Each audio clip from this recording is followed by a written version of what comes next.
Hello friends, welcome to my channel global visa tech. इस channel पर आपको visas के रिलेटेड सारी इन्फॉर्मेशन मिलेगी। अगर आपको हमारे वीडियोस हेल्पफुल लगे तो हमारे वीडियोस को लाइक, शेयर एंड चैनल को सब्सक्राइब कर दीजिए और नोटिफिकेशन बेल दबाना ना भूलें।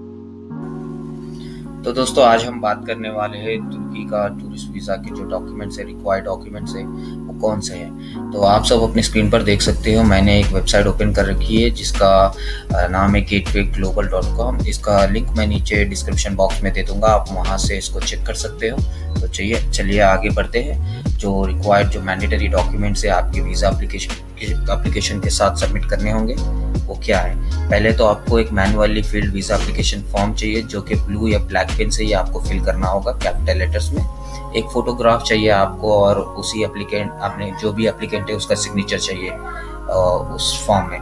देन आपको चाहिए एक ओरिजिनल पासपोर्ट जो कि इशू लेस देन 10 ईयर्स का है और कम से कम 6 महीने की वैलिडिटी चाहिए जिस दिन भी आप तुर्की में एंटर कर रहे हो। साथ ही साथ आपको पासपोर्ट में 2 एम्प्टी पेजेस चाहिए। देन एक फर्स्ट एंड लास्ट पेज आपका पासपोर्ट का कॉपी चाहिए एक, और उसके बाद आपको चाहिए एक बायोमेट्रिक फोटोग्राफ जिसका साइज है 2.5 इंचेस इंटू 2.5 इंचेस। यहाँ आप देख सकते हो कम से कम ये 70 to 80% फेस कवर चाहिए और फोटो 6 महीने से पुरानी नहीं होनी चाहिए।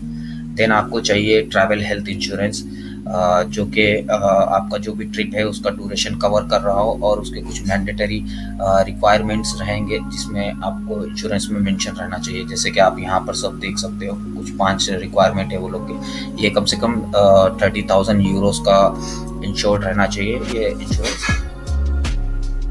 तो रिक्वायर्ड डॉक्यूमेंटेशन ऑफ एम्प्लॉयमेंट, अगर आप कहीं पर एम्प्लॉय है तो आपको एक लीव लेटर चाहिए आपके कंपनी के पास से और आपको एक कवरिंग लेटर देना होगा जो कि ब्लैंक पेपर में रहेगा।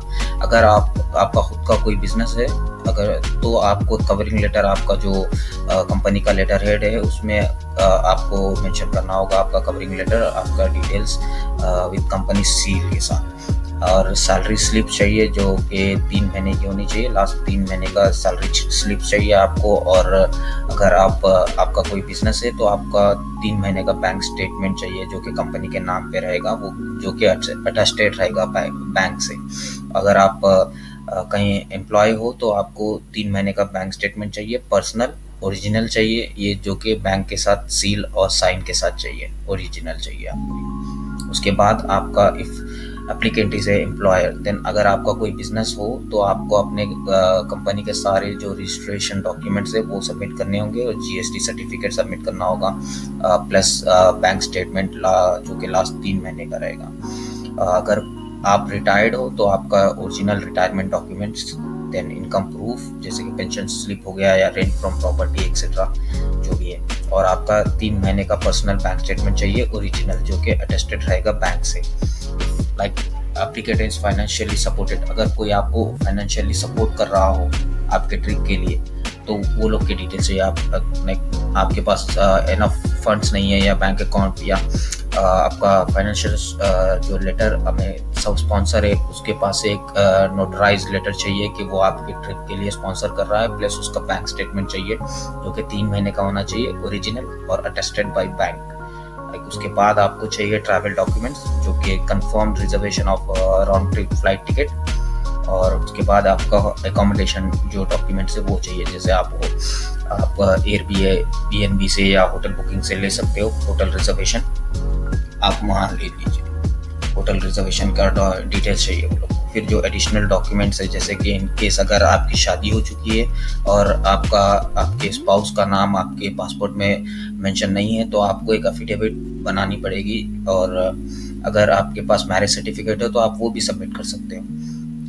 देन अगर कोई एजेंट आपके बिहाफ पे एप्लीकेंट दे रहा है, आपके डॉक्यूमेंट सबमिट कर रहा है तो आपको एक लेटर ऑफ अटर्नी साइन करके ओरिजिनल कॉपी देनी पड़ेगी। जो मैंडेटरी जो डॉक्यूमेंट्स रहेंगे जैसे कि minor consent letter from both parents in all cases, अगर कोई माइनर है तो उसके पेरेंट्स से एक नोटराइज करनी पड़ेगी एप्लीकेशन जहाँ पर ओरिजिनल डॉक्यूमेंट सबमिट करना पड़ेगा। तो बस यही सारे डॉक्यूमेंट्स है दोस्तों जो कि आपको अपने वीज़ा एप्लीकेशन फॉर्म और पासपोर्ट के साथ VFS में सबमिट करनी होगी। उसके बाद 3 या मैक्स 4 दिन में आपका वीज़ा जो है इशू हो जाएगा। उसकी फ़ीस अराउंड कुछ 9131 रुपीज़ फ़ीस है, जो कि VFS के जो चार्जेस है वो इंक्लूड करके 9131 रुपीज़ होगा। अभी 2021 में सिर्फ तुर्की है जो अभी वीज़ा दे रहा है, जिसका VFS और जो भी ऑफिसेस है जहाँ पर ऑल ओवर इंडिया में वो लोग अभी भी ऑपरेशंस वो लोग के जारी है। तो आप अपना वीज़ा वहाँ पर, अपने डॉक्यूमेंट्स आप वहाँ पर सबमिट कर सकते हो। और अभी इस कोविड के दौरान अभी तुर्की अगर आप इंडिया से डायरेक्टली फ्लाई कर रहे हो तो आपको कम से कम 10 दिन का क्वारंटाइन करना पड़ेगा वहाँ पर। इनकेस अगर आप इंडिया के बाहर हो कहीं 10 या 14 दिन से आप वहाँ से डायरेक्टली तुर्की फ्लाई कर रहे हो तो आपको क्वारंटाइन करने की कोई ज़रूरत नहीं है। तो दोस्तों चलिए, अगर आपको इस वीडियो में दी गई इन्फॉर्मेशन अच्छी लगी तो हमारे चैनल को सब्सक्राइब करना ना भूलें। शुक्रिया।